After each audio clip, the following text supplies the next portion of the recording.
Look, the church does not merely talk. The church inspires. Church is not just having a nice conversation. Church is life. She essentially breathes life into us. She tells the young man that Christ is a hug.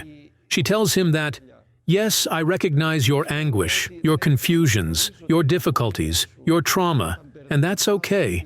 Christ is there for the wounded, for the losers, for the lost. Είναι για τους τραυματισμένους, είναι για τους αποτυχημένους, είναι για τους χαμένους. Many times the church is seen as an institution or as an association of the pure and the accomplished. And this strains man, not only young, but everyone. We don't understand that the church is our home, a place where we can breathe, to take oxygen, to live, and to dedicate ourselves to the love of God. What makes it difficult are our psychological and existential insecurities. That's where we try to find strength and value.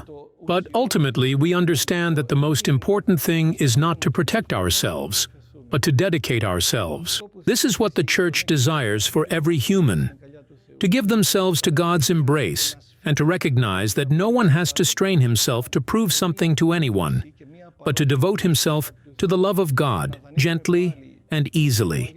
As Saint Porphyrio said, no one needs to strain himself, but gently surrender himself to Christ and understand that Christ is an embrace.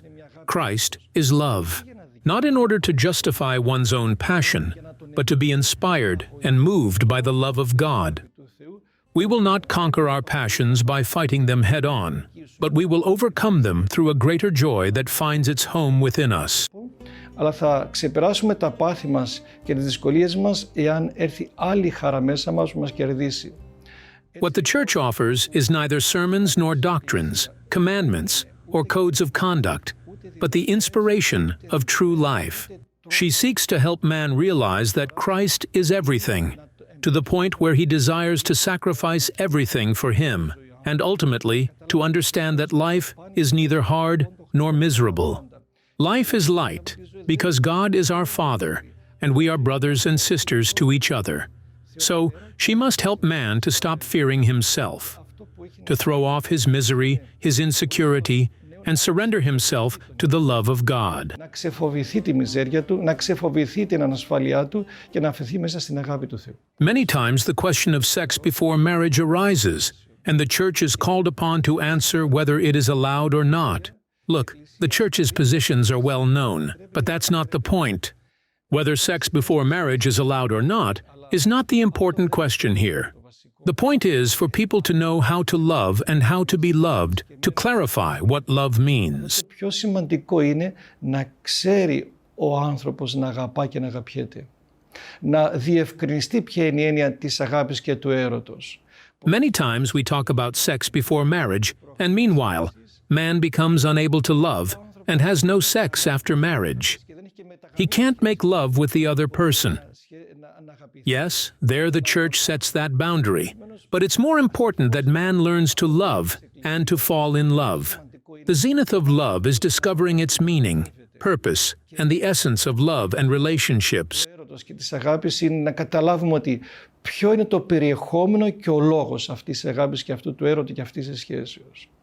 Ο κόσμος... The world defines love differently, presenting a concept where love and sexuality are seen as one and the same. But for the church, love is something above and beyond that. Love is the ability to exit my ego, to love my neighbor, to forgive him.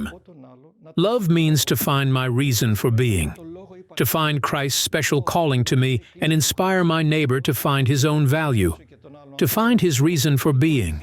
All men will unite in that common reason, which is the victory over death. Να ενωθούν οι άνθρωποι. Στο κοινό λόγο η ύπαρξης που είναι η νίκη του θανάτου. So in the end, love is the common effort to defeat death. Death is defeated by death. So what does love mean? To defeat my narcissism, to overcome my selfish pursuits where other humans are just means, and to see the other as a person. So this ability to conquer my will and overcome my fallen narcissistic aspirations is a victory over death, the absence of love. If we could behold the very essence of love, we would name it the cross. The cross and sacrifice is the essence and the meaning of love.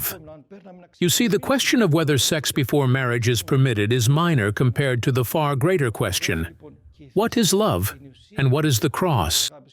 When people understand that love is the cross, they will find the answer within themselves to whether sex before marriage is allowed or not. Στο ερώτημα ποιος είναι ο έρωτας, ποια είναι η αγάπη, είναι ο Σταυρός. Όταν λοιπόν ο άνθρωπος καταλάβει ότι ο έρωτας είναι ο Σταυρός, τότε ο ίδιος θα απαντήσει στον εαυτό του αν επιτρέπεται ή όχι προγαμίες σχέσεις.